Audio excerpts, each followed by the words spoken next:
Hello everyone, 50,000 টাকা দামের পিসি buying গাইডে আপনাদের সবাইকে ওয়েলকাম। লাস্ট যে বাইং গাইডটা দিয়েছিলাম 30,000 টাকার গেমিং পিসি, সেটা আমি অনেক সাড়া পেয়েছিলাম আপনাদের সবার কাছ থেকে, সাথে সাথে অনেকগুলো কমেন্টও পেয়েছিলাম বিভিন্ন সাজেশন নিয়ে, যেগুলো আমি সবসময় ওয়েলকাম জানাই।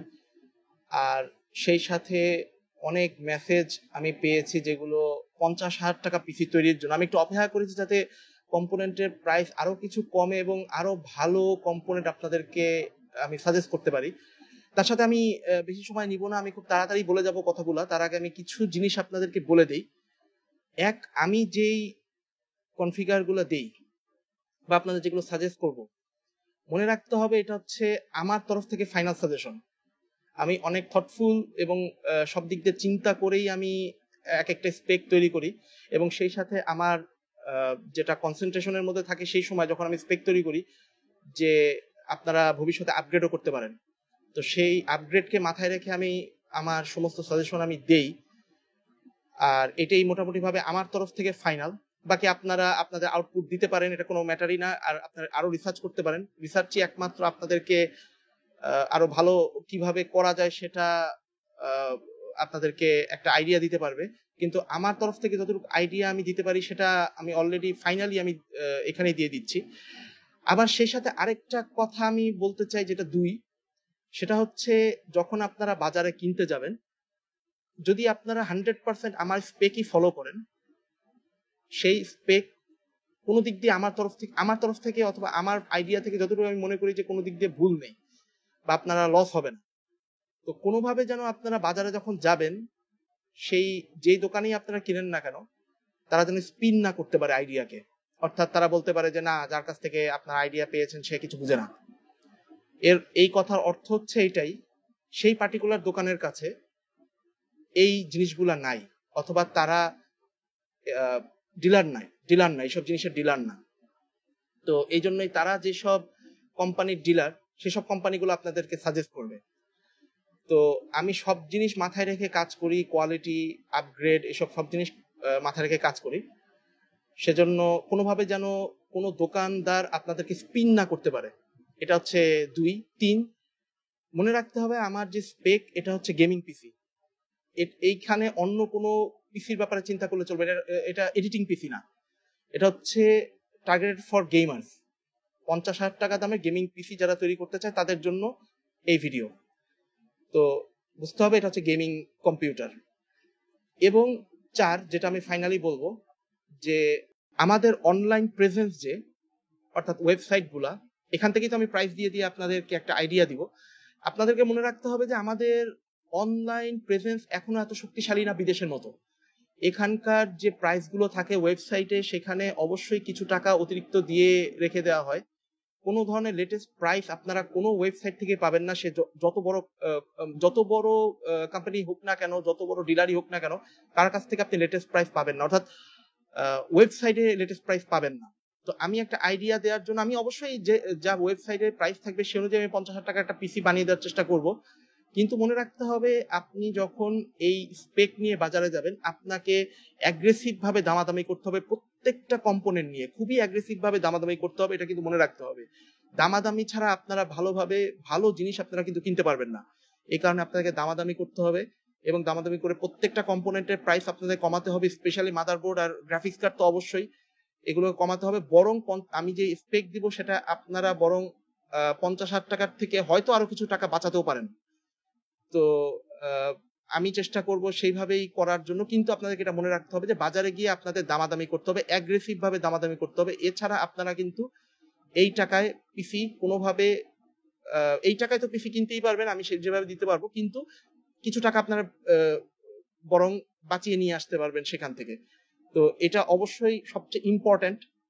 বারবার আমি বলছি এটা ইম্পর্টেন্ট, দামাদামি করতে হবে, দামাদামি করতে হবে, এটা ইম্পর্টেন্ট। তো এটাই মাথায় রেখেই এখন আমরা অগ্রসর হব আমাদের 50,000 টাকা দামের পিসির স্পেকের দিকে। প্রথমেই হচ্ছে প্রসেসর, যেটা আমি দিচ্ছি কোর i3-4153.5 GHz।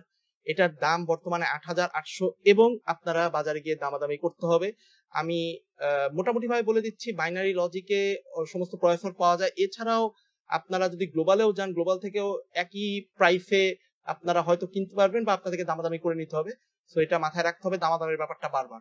মাদারবোর্ড আমি দিচ্ছি B85MF আসুসের, যেটার মধ্যে মোটামুটি ভাবে গেমিং এর জন্য যা যা ফিচার দরকার সবগুলো মোটামুটি ভাবে আছে। আর যেটা PCI 3.0 2.0 অর্থাৎ দুইটাই চলবে, কিন্তু 3.0 দেখেই আমি সবসময় প্রেফার করি। এছাড়া সেটা ড্রাইভ 6 GBS সেটা ড্রাইভ প্রায় 4টা পোর্ট আছে এবং 3 GBS 2টা পোর্ট আছে। এছাড়া গিগাবিট ল্যান ইত্যাদি ইত্যাদি বিভিন্ন ধরনের ফিচার গুলো আছে। তো আমি মনে করি যে এটা মোর দেন এনাফ যে মাদারবোর্ডটা আমি দিলাম একটা গেমিং এর জন্য, মোটামুটি ভাবে 50,000 টাকার পিসিতে ব্যবহার করার জন্য। আর এটার প্রাইস এখন ওয়েবসাইটে দেওয়া আছে 6,500, কিন্তু আবারও মনে করে দিচ্ছি দামাদামি করতে হবে। মেমোরি আমি দিচ্ছি ADATA DDR3 ADATA 1600 বাস। এটা 4GB দুটা কিট কিনতে হবে, যেটা প্রাইস পড়বে 6,000 টাকা। দামাদামি করতে হবে, তাহলে 6,000 টাকাই পড়বে। এবং একটা 8GB আমি বলবো না কাউকে নিতে, বরং একটা 8GB বদলে দুইটা কিট অনেক ভালো কাজ করবে, স্পিডে কাজ করবে। এজন্য আমি বলবো 4GB × 4GB 8GB দুইটা কিট 1600 বাস 3,000 6,000 টাকা। এরপরে হার্ড ড্রাইভ, যে কোনো বাজারে হার্ড ড্রাইভ 1 টেরাবাইটের প্রাইস 4,000 টাকার মধ্যে পাওয়া সম্ভব, বা এর চেয়েও কমে হয়তো পাওয়া সম্ভব, দামাদামি করতে হবে। তো মোটামুটি ভাবে 1 টেরাবাইট একটা হার্ড ড্রাইভের দাম 4,000 টাকা। কেসিং এর জন্য আমি দিচ্ছি cooler master elite 311 basic blue কালারের। এটা মিড টাওয়ার কেস, এজন্য টেবিলের যে কোনো জায়গায় সহজেই রাখা যাবে, প্লাস হচ্ছে মোটামুটি ভাবে গুড লুকিং একটা কেস, এবং এটার প্রাইস হচ্ছে 3,000 টাকা। আর ভালো কেসি আমি সবসময় সাজেস্ট করি, আমি মানে নন ব্র্যান্ড আমি সাজেস্ট করি না, এই কারণে যে বৈদ্যুতিক অনেক প্রবলেম হয়, যে আর্থিং এর যে প্রবলেম গুলো সেগুলো কেসের মধ্যে তো হাত দিলে সাথে সাথে কারেন্ট লেগে যায়, কিন্তু এতে হয়তো সবসময় এমন না যে কারেন্টের এই ধরনের একটা আর্থিং এর কারণে কম্পোনেন্ট নষ্ট হয়ে যেতে পারে, হয়তো হয় না, কিন্তু তারপর চান্স থাকে। আর পিসি কম দাম হলেও যে কম্পোনেন্ট গুলো সবসময় কম দামি হতে হবে এটা আমি মনে করি না। একজন ভালো জিনিস ইউজ করতে পারে, আমি এটাই চাই। একটা যে দামি হোক না কেন, আমি 30,000 টাকার পিসিতেও আমি কুলার মাস্টারের কেসিং সাজেস্ট করেছি, প্লাস আমি 50,000 টাকায় আমি চাই না যে কাউকে নন ব্র্যান্ড সাজেস্ট করতে। তো এর মধ্যে মোটামুটি ভাবে ATX মাইক্রো ATX, কারণ সব ধরনের ফর্ম ফ্যাক্টরের মাদারবোর্ড বসানো যাবে, কারণ আমি যেই মাদারবোর্ডটা দিয়েছি এটা হচ্ছে মাইক্রো ATX। তো মোটামুটি ভাবে এটাই আমি সাজেস্ট করলাম। এটা খুবই ভালো একটা কেসিং এবং দেখতেও অনেক সুন্দর, যেটা আমি আগেও বলেছি। তো এই হচ্ছে মোটামুটি ভাবে 3,000 টাকা এখন প্রাইস, দামাদামি করতে হবে, হয়তো আরো একটু কমে পাওয়া যেতে পারে। তো এই হচ্ছে আমি দিলাম cooler master elite 311 basic. Power supply অত্যন্ত ইম্পর্টেন্ট একটা কম্পোনেন্ট, তো এই জন্য আমি পাওয়ার সাপ্লাইয়ের ক্ষেত্রে সাজেস্ট করছি কুলার মাস্টার থান্ডার 500 ওয়াট। এটা প্রায় 85 ইফিসিয়েন্সি, আর মোটামুটি ভাবে 5,300 টাকা এর বাজার মূল্য, কিন্তু দামাদামি করতে হবে, বারবারই এক কথা আমি বলি। তো মোটামুটি ভাবে এটা দিয়ে ভালো কাজ হয়ে যাবে।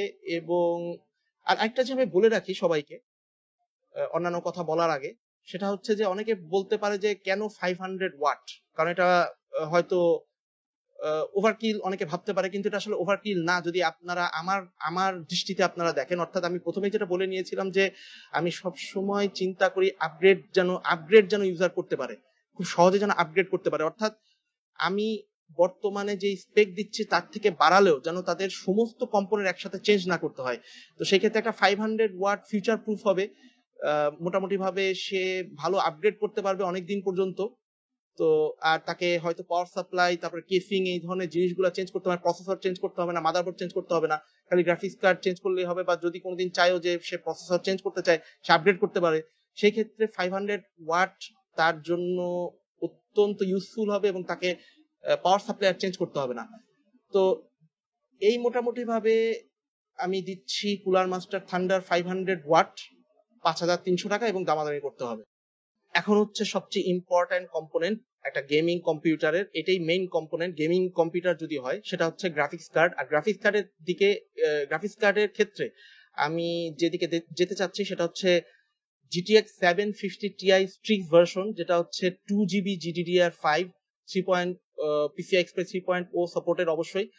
তো এটা খুবই ভালো এখনকার, আমি বলবো এখনকার খুবই ভালো একটা গ্রাফিক্স কার্ড, খুবই পাওয়ার ইফিসিয়েন্সি আছে, পাওয়ার কনজাম্পশন খুবই কম, খুবই পাওয়ারফুল গ্রাফিক্স কার্ড। মোটামুটি ভাবে একজন মোটামুটি ভাবে জিটিএ 5 এর মতন একটা গেমকে লো মিডিয়াম সেটিংসে কোনো সেটিংস লো, কোনো সেটিংস মিডিয়াম, এটা বুঝে বুঝে দিতে হবে। এছাড়া এনভিডিয়া কার্ডের অপটিমাইজেশন যে সফটওয়্যারটা আছে এটা ইউজফুল, এই জন্য আমি এনভিডিয়া কার্ডও পছন্দ করি। যারা এই গেমসের যে সেটিংস গুলা যারা আসলে করতে জানে না, তারা যদি শুধুমাত্র অপটিমাইজ সফটওয়্যারটা ইউজ করে, তো গেম অপটিমাইজ আপনি হয়ে যাবে 750 Ti অনুযায়ী এবং কোয়ালিটি অনেক ভালো থাকে সেক্ষেত্রে। তো আমি এটাই বললাম যে আমি এনভিডিআই প্রেফার করি এবং স্ট্রিক্স আমি সবচাইতে ভালো ব্র্যান্ড মনে করি।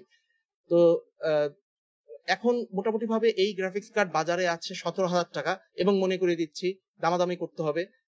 তাহলে সেই ক্ষেত্রে যদি 17,000 টাকাও দাম থাকে এবং সমস্ত কম্পোনেন্টের দামও যদি একই থাকে, যেটা সম্ভব না, সবগুলো দামাদামি করতে হবে, আমাদের ওয়েবসাইটে সবসময় দাম বেশি থাকে, তারপরে যদি সেম প্রাইসও থাকে তারপরেও হয় এটা 51,000 সব মিলায়, কিন্তু আপনাকে দামাদামি করতে হবে। 51,000 তো দূরের ব্যাপার, আরো অনেক কমে যাবে। আর আমি বলবো যদি আরো কিছু টাকা লাগানো যায়, যদি প্রাইস মোটামুটি ভাবে বুদ্ধি করে কেনা যায় এবং দামাদামি করে কেনা যায়, প্রাইস যদি আরো কমানো যায়, আমি যে গ্রাফিক্স কার্ডটা দিচ্ছি 750 Ti স্ট্রিক্স ভার্সন, সেটা হচ্ছে 2GB মেমোরি GDDR5, কিন্তু আরো কিছু যদি টাকা বাড়ানো যায়, অর্থাৎ বাড়ানো বলতে টাকা তো এমনি দামাদামি করলে কমে আসবে, এবং সেই সাথে যদি আরো কিছু অ্যাড করতে হয়, তো খুব বেশি অ্যাড করতে হবে আমার মনে হয় সেই ক্ষেত্রে 1000। তো তারপর আমি বললাম না, আমি সিস্টেম অনুযায়ী গেলাম যে ঠিক আছে, যদি 50,000ই একজন স্পেন্ড করলো এবং 50,000 স্পেন্ড করে মোটামুটি ভাবে আমি যেগুলো স্পেক দিলাম, অর্থাৎ 750 Ti 2GB পর্যন্ত, তো এটাও এনাফ। কিন্তু যদি আরেকটু ফিউচার প্রুফ নিতে হয়, আরেকটু যদি টাকা লাগায় কেউ, অর্থাৎ 2 থেকে 3,000 টাকা লাগায়, তাহলে সে 4GB সেম জিনিস, অর্থাৎ GTX 750 Ti DC2OC স্ট্রিক্স ভার্সনের 4GB ভার্সনটাই পেয়ে যাচ্ছে, যেটা আরেকটু আমি বলবো যে ফিউচার প্রুফ হবে 4GB মেমোরি থাকার কারণে। তো একবারেই পিসি নিয়ে নেওয়া উচিত, এবং আমি মনে করি কিছু টাকা যদি বেশি দিয়ে নিতেও হয়, তাহলে সবচেয়ে বেস্ট হবে 750 Ti এর 4GB ভার্সনটা নিতে। একেবারেই যদি টাকা না বাড়ানোই যায়, আর যদি তেমন একটা টাকা দামাদামি করার পরে তেমন একটা টাকা যদি নাও থাকে, তেমন যদি টাকা নাও বাঁচানো যায়, সেক্ষেত্রে আমি বলবো যে 750 Ti 2GB স্ট্রিক্স এর যে ভার্সনটা আমি দিলাম সেটাও এনাফ। 17,000 টাকা দাম, এটা দামাদামি করলে আরো কমে যাবে। তো এই হচ্ছে মোটামুটি ভাবে আমি স্পেক গুলা দিলাম, একটা 50,000 টাকা দামের পিসির স্পেক। আপনারা আরো রিসার্চ করবেন, আমার তরফ থেকে যতটুকু আমি ভালো বুঝি আমি সেটুকুই আমি আপনাদের সাজেস্ট করলাম। আপনারা যদি আরো কোনো ভালো সাজেশন থাকে আমাকে দিতে পারেন, এবং সেই সাথে দামাদামি করবেন। আবারও আমি মনে করে দিচ্ছি, বারবারই কিন্তু আমি একই কথাই বলছি, এবং টাকা বাঁচিয়ে নিয়ে দরকার হলে 750 Ti 4GB দিকে যেতে পারেন। আর যদি সেটা সম্ভব না হয়, অ্যাটলিস্ট আপনার কাছে একটা ভালো গ্রাফিক্স কার্ড থাকবে 750 Ti এর মতন, এটা আপনাকে মনে রাখতে হবে। এবং আপনি, আবারও বলছি, GTA 5 এর মতো একটা গেম লো মিডিয়াম সেটিংসে আপনি খেলতে পারবেন, লো মিডিয়াম সেটিংস। এবং আপনি যদি সেই ব্যাপারে আপনার এক্সপিরিয়েন্স না থাকে, সোজা আপনি এনভিডিয়ার যে গেম অপটিমাইজেশন সফটওয়্যারটা আছে তার ড্রাইভারের সাথে সেটা অন করে দিলেই, সেটা এনেবল করে দিলেই আপনার এমনি আপনার সমস্ত সেটিংস 750 Ti এর মতন হয়ে যাবে। আপনাকে সেই ক্ষেত্রে তেমন একটা যেটাকে বলবো যে জ্ঞান প্রয়োগ করতে হচ্ছে না, তবে জ্ঞান প্রয়োগ করা উচিত, আমি এটাই মনে করি। তো মোটামুটি এই হচ্ছে আমি স্পেক দিলাম। আর যে পাওয়ার সাপ্লাই আমি দিয়েছি, যে প্রসেসর আমি দিয়েছি, সেটা কোনোভাবে বোটলনেক হবে না, কারণ অনেকে না বুঝে বোটলনেক করতে থাকে। বোটলনেকের আসল কাহিনীও তারা জানে না আসলে। তো কোনোভাবে বোটলনেক তো হবেই না, বরং আপনারা ভবিষ্যতে যদি কোনোদিন GTX 960 দিকে যেতে চান, সেই ক্ষেত্রেও কোর আইটির সাথে GTX 960 কোনোভাবে বোটলনেক হবে না। তো এই ছিল আজকে আমাদের বাইং গাইড। নিচে ডিসক্রিপশনে আপনারা সমস্ত স্পেক গুলো এবং তার নিচে যে লিঙ্ক গুলো আছে, যেখান থেকে আমি ফলো করেছি, যে কম্পোনেন্টের জন্য যেই ওয়েবসাইট আমি ফলো করেছি, সেগুলো লিঙ্ক গুলো আমি অলরেডি প্রোভাইড করেছি যাতে আপনাদের সুবিধা হয়। সাথে সাথে প্রাইস গুলো তো লিঙ্কের সাথেই পেয়ে যাবেন আপনারা। আর আরেকটা জিনিস হচ্ছে, আপনারা অবশ্যই যদি ভালো লাগে লাইক দিবেন, ভালো না লাগলে ডিসলাইক দিবেন, কিন্তু সব সময় আমার সাথেই থাকবেন এবং সাজেস্ট করতে পারেন কি করলে আরো কিভাবে কাজ করলে আপনারা আমার ভিডিওকে আরো ভালোভাবে গ্রহণ করবেন, এবং সেই সাথে আলোচনা সমালোচনা যা করার দরকার সবই করবেন আমার সাইটগুলোতে।